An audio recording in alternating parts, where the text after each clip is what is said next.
How to get your YouTube channel ID on mobile. Hello everyone, I am Shaka and welcome to our channel. Now let's get right into the tutorial. Firstly, go ahead and open your preferred browser as this process cannot be done from your YouTube application. So once you have opened your preferred browser, in the search bar, search for youtube.com and make sure that you are signed in. Now tap on the tab icon you see there and you then tap on the three dots on the bottom right of your screen and you will see the option for request desktop website.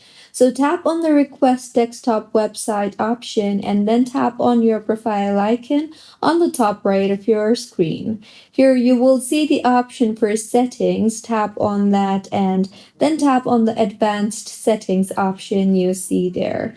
Further, in the interface that you will then be left to, you will see your user ID and channel ID. You can simply rotate your iPhone in order to view a proper view of your channel ID since it does not appear in the portrait mode. So this was about how you can view your channel ID on mobile. If you find this tutorial helpful, please like the video and do comment if you have any queries.